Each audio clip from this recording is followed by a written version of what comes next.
bigger thing is they said that they were looking at the serious charges that you were just asking about. He said, he basically said that they were looking at him for these more serious charges, but they didn't go through with them.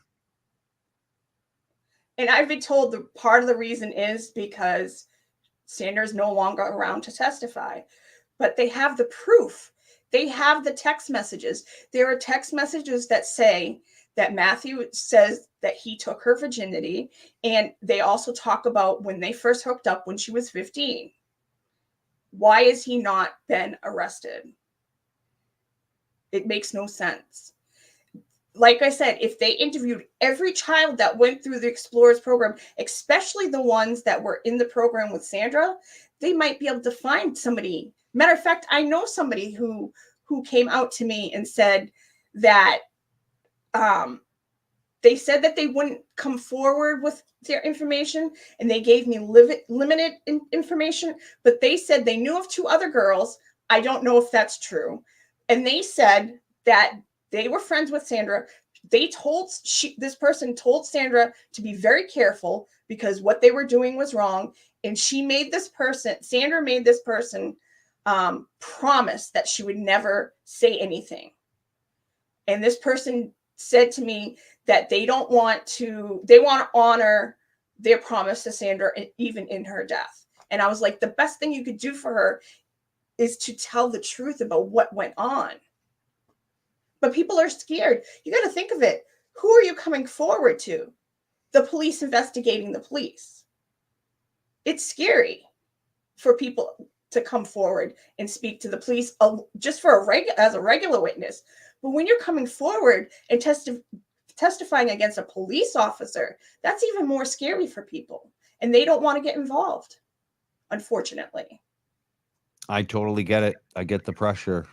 We feel it. I feel it. But I think one thing that people need to keep in mind in these situations is that there are organizations like the FBI on this one, I think, that are going to help out. But I mean, even with this within the state, since you came on the show, like just last week, the state Standards Training Commission, they approved an agreement with Farwell that prohibits him from working in law enforcement in Massachusetts again.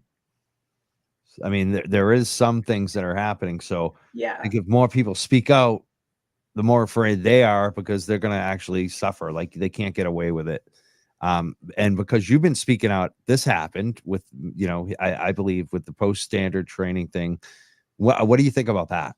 First of all, I mean, like that was in the beginning of the week that came out, and I was like, yes, about time that his license was pulled. And he was also put on a registry to say that he can no longer be a police officer anywhere in the United States. So if he moves to another state, he's on that registry also. So people will look him up to see if there's any complaints or problems, and he's in that registry also. That's a good thing. He should not be a police officer. He should not have a badge, and he should never, ever be allowed to work around children again. Absolutely. Ever. Absolutely. I mean, that is great. That's great progress that we have in Massachusetts. I mean, we've been trying to do some reforms around police accountability. Yeah. And it was just like almost like a shitty compromise bill that even got us that little improvement. Yeah. But it's actually, even though it's small, it's made a difference in certain big cases like this one. So it helps weed out some of those bad apples that the police won't weed out themselves. Exactly. So we've needed it. This is a new thing, this post-commission thing where they have to certify police officers, and he just lost his card. He can't be a police officer anymore, which is great because in the past, what would happen is I saw it in my local town too, like bad cops would get sent to the next town. Yeah. And so often they would just move on. They would just problem happen, move over to the next town. And now it's much harder for police to do that. Is very important. Yeah. So, and Matthew, his brother William and Robert Devine are still, the post is still they're still going through it. So hopefully they'll lose their license also. And those guys, none of them are cops right now, right? No, they all resigned. Yeah, resigned. Okay. And So who do you suspect? You mentioned one person that you think. What kind of questions you hope that the FBI is asking right now to the three people they're talking to, and maybe other folks? what was going on behind the scenes?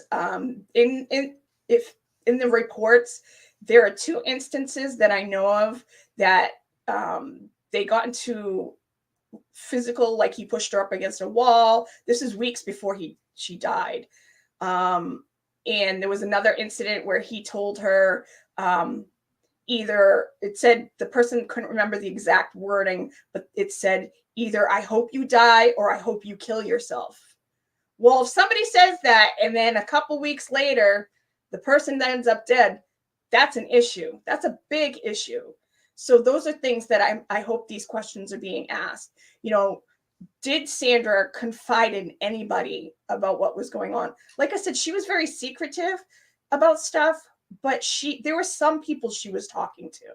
And I just hope those people come forward, especially now that they know that the FBI is looking into it, because it takes it out of the Norfolk DA's office and it's not quite as scary. Because if you live in Norfolk County and you're going to report on these officers, you see them. You have a chance of bumping into them.